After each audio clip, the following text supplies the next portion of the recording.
നമസ്തേ.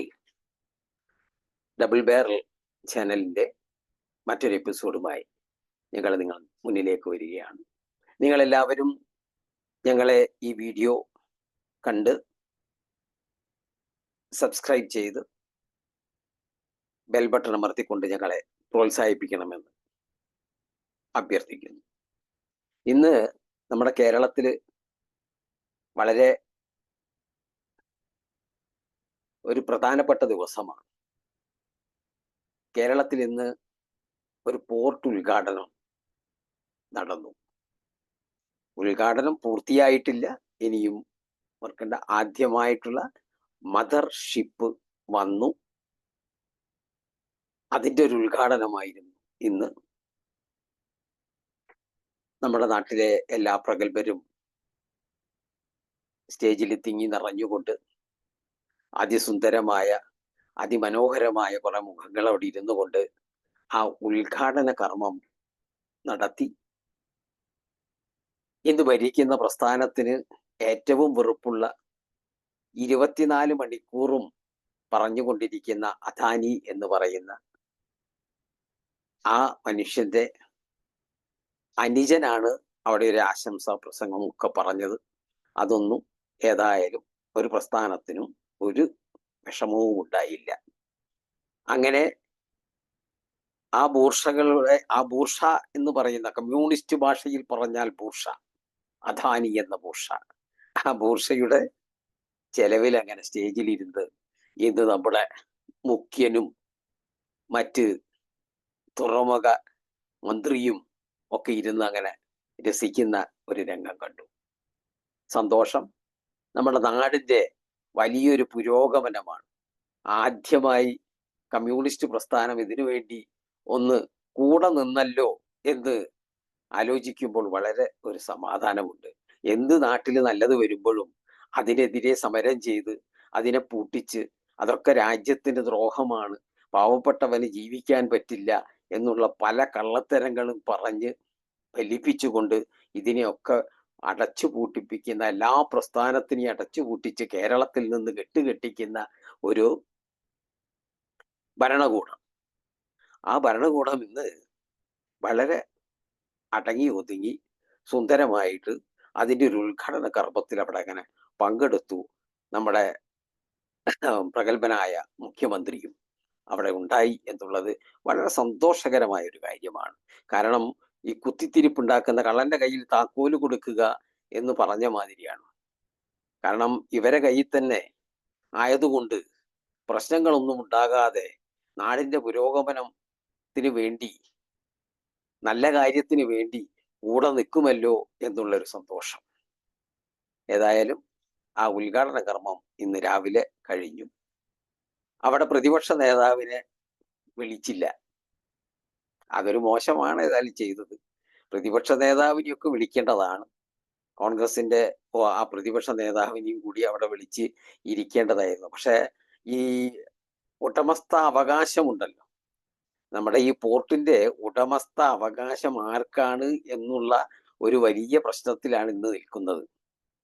അത് കമ്മ്യൂണിസ്റ്റ് പ്രസ്ഥാനം പറയുന്നു എൻ്റെതാണ്, കോൺഗ്രസ്സുകാർ പറയുന്നു അത് ഞങ്ങളാണ് കൊണ്ടുവന്നത്. സർ CPയെ എല്ലാവരും മറന്നുപോയി. അദ്ദേഹമാണ് പണ്ടുകാലത്ത് ഇങ്ങനെയൊരു പ്രൊജക്റ്റ് കൊണ്ടുവന്നതും അതിനെ മുന്നോട്ട് കൊണ്ടുപോകാനുള്ള എല്ലാ ശ്രമങ്ങളും അക്കാലത്ത് നടത്തിയത്. അന്ന് അത് നടത്തിയിരുന്നെങ്കിൽ ഇന്ന് ദുബായ് പോർട്ട് ഉണ്ടാവുകയില്ലായിരുന്നു, ശ്രീലങ്കയിൽ ഉണ്ടാവും ചാൻസ് ഇല്ലായിരുന്നു. അങ്ങനെയുള്ള അയാളെയൊക്കെ ഇവിടുന്ന് തച്ചോടിക്കുകയാണ് ചെയ്തതെന്നാണ് തോന്നുന്നത്. അങ്ങനെയുള്ള ഒരു കാലഘട്ടം ഉണ്ടായിരുന്നു. എന്നിട്ട് ഇന്ന് ഭരിക്കുന്ന മാറി മാറി 5 വർഷം മാറി മാറി ഭരിച്ച രണ്ട് പ്രസ്ഥാനങ്ങളും അവകാശത്തിന് വേണ്ടി സമരം ചെയ്യുന്നു, അവകാശത്തിന് വേണ്ടി സംസാരിക്കുന്നു. ഞങ്ങളാണ് ഇത് നടത്തിയതെന്ന്. ഒരു പ്രസ്ഥാനം പറയുന്നു അവരുടെ ഉമ്മൻചാണ്ടിയുടെ പേര് ഇതിന് പിന്നെ പോർട്ടിന് നൽകണമെന്നാ പറഞ്ഞത്. ഉമ്മൻചാണ്ടിയുടെ പേര് നൽകണം. ഇത് രാജ്യത്തിന്റെ, ലോകം മുഴുവൻ അറിയപ്പെടുന്ന ഒരു പോർട്ടാണ്. ലോകം മുഴുവൻ അറിയപ്പെടും. അതിൻ്റെ ശരിയായ രീതിയിൽ അതിനെ നടത്തി കൊണ്ടുപോകുകയാണെങ്കിൽ ലോകം മുഴുവൻ അറിയപ്പെടേണ്ട ഒരു പ്രസ്ഥാനമാണത്. അതിന് പേരിടണം കേരളത്തിന്റെ പഴയ ഉമ്മൻചാണ്ടിയുടേത്. അതിനു മുമ്പും പിമ്പും ഒന്നും മുഖ്യമന്ത്രി ഉണ്ടായിട്ടില്ല എന്നുള്ളത് കൊണ്ടായിരിക്കാം അദ്ദേഹത്തിന്റെ പേരിടണമെന്നാണ് കോൺഗ്രസ്സുകാര് ആവശ്യപ്പെട്ടത്. ഇത് ബോട്ട് ജെട്ടിയൊന്നുമല്ല, ഒരു ബോട്ട് ജെട്ടിക്കൊന്നുമല്ല പേരിടുന്നത്, ഒരു പോർട്ടിന് പേരിടുകയാണ്. ഏതായാലും ആ പാപം മൺമറഞ്ഞു പോയി. അയാളും ഇതിനു വേണ്ടി ഒരുപാട് പരിശ്രമിച്ചിട്ടുണ്ട് എന്നാണ് തോന്നുന്നത്. പക്ഷെ എന്ത് തന്നെ ആയാലും ഇത് ഒരുപാട് കാലം ഇതിവിടെ നടക്കാതിരിക്കാൻ വേണ്ടി ഈ മാറി മാറി വന്ന സർക്കാരുകൾ ഒരുപാട് പരിശ്രമിച്ചിട്ടുണ്ട് എന്നാണ് എനിക്ക് തോന്നുന്നത്. കാരണം ദുബായ് പോലുള്ള വലിയ കോടാനുകോടി റുപ്യയുടെ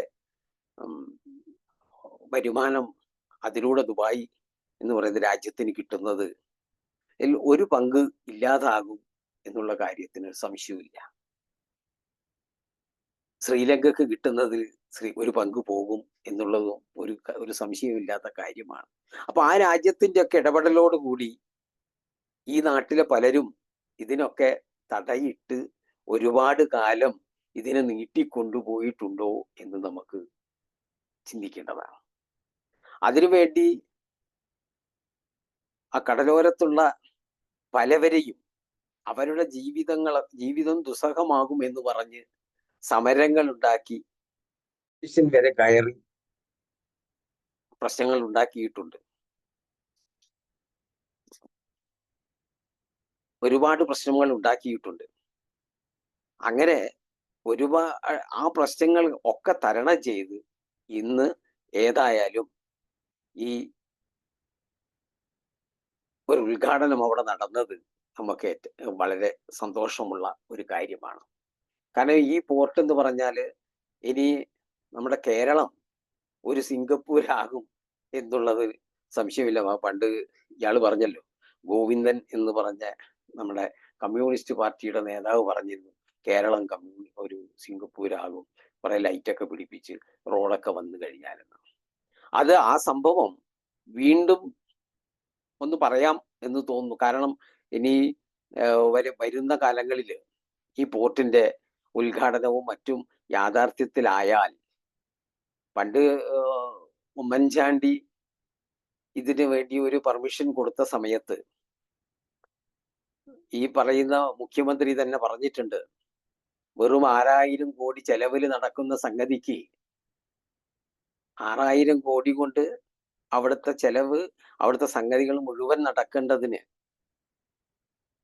അത് അദാനി ഗ്രൂപ്പിന് കൊടുത്ത് 2500 കോടി കൊണ്ട് നടക്കേണ്ട സംഗതിയാന്നാ പറഞ്ഞത്. അത് ഇന്ന് ഈ കമ്മ്യൂണിസ്റ്റ് പ്രസ്ഥാനം തന്നെ നടത്തിയിരിക്കുന്നത് എത്ര? 8500 കോടി റുപ്യക്കാണ് ഇപ്പോഴത്തെ പണികൾ മാത്രം നടന്നത്. ഇനി ഈ പോർട്ട് മുന്നോട്ട് പോകണമെങ്കിൽ, ഈ പോർട്ടിലെ കാര്യങ്ങൾ മുന്നോട്ട് നടക്കണമെങ്കിൽ എന്തെല്ലാം കാര്യങ്ങൾ വേണം? അവിടെ ഉള്ള യാതൊരു ഇൻഫ്രാസ്ട്രക്ചർ യാതൊന്നും റെഡിയായിട്ടില്ല. അതിനു വേണ്ടിയുള്ള ബിൽഡിങ്ങുകൾ, വലിയ വലിയ വലിയ ഗോഡൌണുകൾ വേണം ഇതൊക്കെ കൊണ്ടുപോകാനും സൂക്ഷിക്കാനും. അതിന്റെ ഓഫീസുകളും ഈ കണ്ടെയ്നറുകൾ വന്നത് ഇറക്കി വെക്കുക, അങ്ങനെ പല സൗകര്യങ്ങളും അവിടെ ഉണ്ടാക്കാനുണ്ട്. അതിനു വേണ്ടിയുള്ള ഒരു സ്ഥലം പോലും ഇതുവരെ കണ്ടെത്തിയിട്ടില്ല. ഇതിപ്പോ ഈ സംഗതി കഴിഞ്ഞ് ഇതിന്റെ ബോർഡ് വെച്ച് ഒരു ഗേറ്റും വെച്ച് ഇത് പൂട്ടിക്കഴിഞ്ഞാൽ മാതിരി തന്നെ ഇതുമാകുമോ എന്നെനിക്ക് ഒരു സംശയമുണ്ട്. ആകാതിരിക്കട്ടെ, കേരളം പുരോഗമിക്കട്ടെ എന്ന് നമുക്ക് പ്രാർത്ഥിക്കാം. സംഭവിക്കുമോ? സംഭവിക്കണം. അല്ലെങ്കിൽ ഈ ഇന്ന് 8500 പറഞ്ഞ് ഇന്നിപ്പോ 8500 കോടിയായി. 6000 പറഞ്ഞ് 8500 കോടി ഇപ്പോഴത്തന്നെ ആയി. ഇനി അടുത്ത ഘട്ടത്തിന്റെ പണി തീരുമ്പോഴേക്ക് അത് 9000 കോടി രൂപ ആകുമെന്നാണ് പറയുന്നത്. അപ്പൊ എവിടെ എത്തിയെന്ന് ചോദിക്കണം. പക്ഷെ ഇത് വന്നു കഴിഞ്ഞാൽ നമ്മുടെ രാജ്യത്തിന് തന്നെ ഒരു 5000 കോടിയുടെ വരുമാനമെങ്കിലും മാസം തോറും ഉണ്ടാവുന്ന പറയുന്നത്. ഓരോ പ്രാവശ്യവും അത്രയും കോടി രൂപ ഇവിടെ വരുമെന്നാ പറയുന്നത്.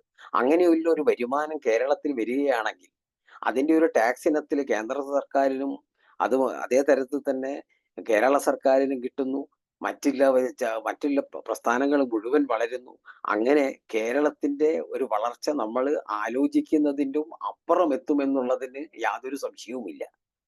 അങ്ങനെയാണ് ഇന്നത്തെ നമ്മുടെ കാൽക്കുലേഷൻ. പക്ഷേ ഇതിനൊക്കെ യാതൊരു തരത്തിലുള്ള ഇന്നത്തെ ഭരണകർത്താക്കള്, ഈ മാറി മാറി ഇങ്ങനെ വരുന്ന ഭരണകർത്താക്കള് ഇതിനെയൊക്കെ നശിപ്പിച്ചില്ലാതാക്കാതിരുന്നാൽ ഇതൊക്കെ വളർന്ന് എവിടെയോ എത്തുമെന്നുള്ള കാര്യത്തിന് നമുക്ക് യാതൊരു സംശയവുമില്ല. എത്തുമെന്ന് നമുക്ക് പ്രത്യാശിക്കാം. അത്രയും വലിയൊരു പ്രോജക്റ്റാണിത്. ഏതായാലും ഇന്ന് ഇവരെല്ലാവരും കൂടിയിരുന്ന് എല്ലാ സർവ്വനക്ഷത്രങ്ങളും ആ സ്റ്റേജിന്റെ മേലെ ഇരുന്ന് തിളങ്ങി. സർവ മതസ്ഥരും മതസൗഹാർദ്ദവും സ്റ്റേജിലുണ്ടായി. കാരണം പാളയം ഇമാം ഉണ്ടായിരുന്നു, ഏതോ ഒരു സ്വാമി ഉണ്ടായിരുന്നു. പള്ളിയിൽ അച്ഛനെ വിളിച്ചു, ബിഷപ്പിനെ വിളിച്ചു, വന്നില്ല. വരാൻ പറ്റില്ലല്ലോ, ഒരുപാട് പ്രശ്നങ്ങൾ ഉണ്ടാക്കിയതല്ലേ. അപ്പൊ അവര് വന്നില്ല. എങ്കിലും ഇവരെയൊക്കെ ഇനി ഒരു പ്രശ്നങ്ങളും ഇല്ലാതെ നമ്മുടെ നാട്ടിന്റെ ഭരണകർത്താക്കളോട് യോജിച്ച് നിന്നുകൊണ്ട് അവിടെ ഇനിയും മുമ്പ് കാലത്തുണ്ടായിരുന്ന മാതിരി പ്രശ്നങ്ങളൊന്നും ഉണ്ടാകാതെ അവിടെ ഇനി ഒരുപാട് ഇങ്ങനെ മദർഷിപ്പുകൾ വരട്ടെ, നമ്മുടെ രാജ്യം അങ്ങനെ പുരോഗമിച്ച് മുന്നോട്ട് പോകട്ടെ എന്ന് നമുക്ക് പ്രാർത്ഥിക്കാം. ഏതായാലും ഇത് നല്ലൊരു തുടക്കമാണ്. കേരളത്തിൽ എല്ലാ സംഗതികളും എല്ലാ എവിടെ നോക്കിയാലും അടഞ്ഞു കിടക്കുന്ന ഒരുപാട് പ്രസ്ഥാനങ്ങൾ മാത്രമേ കാണാനുള്ളൂ. ഈ പ്രസ്ഥാനം അടഞ്ഞു കിടക്കാതിരിക്കട്ടെ എന്ന് നമുക്ക് പ്രാർത്ഥിക്കാം, അല്ലേ? നമ്മൾ പ്രാർത്ഥിക്കുക തന്നെ വേണം അതിനൊക്കെ. കാരണം എന്തിനേയും വിമർശിക്കുക, എന്തും പറഞ്ഞു പൂട്ടിക്കുക എന്നുള്ളത് നമ്മുടെ മലയാളികളുടെ ഒരു ഹോബിയാണോ എന്ന് സംശയമുണ്ട്. മലയാളികളതല്ല എന്ന് പറയാൻ പറ്റില്ല. കാരണം അവിടുത്തെ ഇന്നത്തെ രാഷ്ട്രീയ ഒരു നീക്കുപോക്ക് അങ്ങനെയാണ്. എന്തിനേയും പൂട്ടിക്കാൻ വേണ്ടി ഒരു പ്രസ്ഥാനം. പക്ഷെ അവര് പഠിച്ചിരിക്കുമ്പോഴേക്ക് കുറെ നേരം വഴുകിപ്പോയി എന്നാ തോന്നുന്നത്. അതുകൊണ്ട് കേരളത്തിലെ ഒരുപാട് യുവാക്കൾ ലോകത്തിന്റെ പല ഭാഗത്തും പോകേണ്ടി വന്നതാണ്. ഇനി അതൊക്കെ മാറി നമ്മുടെ കേരളത്തിൽ ഒരു സിംഗപ്പൂരായി മാറട്ടെ. അത്രയും വലിയ പോർട്ടാണിത്. ബൈ നേച്ചർ വേറെ ലോകത്ത് എവിടെയുമില്ല ഇത്രയും ആഴമുള്ള, ഈ 20ഓളം മീറ്റർ ആഴമുള്ള ഒരു നാച്ചുറലി കിട്ടുന്ന ഒരു പോർട്ട് വേറെ ലോകത്ത് എവിടെയുമില്ല എന്നുള്ളതാണ് അതിന്റെ സത്യം. അതുകൊണ്ട് ഇത് വലിയൊരു സംരംഭമായി മാറട്ടെ എന്ന് വീണ്ടും നമുക്ക് പ്രത്യാശിക്കാം. നമുക്ക് അതിനു വേണ്ടി പ്രാർത്ഥിക്കാം. അത്രയും പറഞ്ഞുകൊണ്ട് എൻ്റെ ഇന്നത്തെ ഈ വീഡിയോ അവസാനിക്കുന്നു. നമസ്തേ.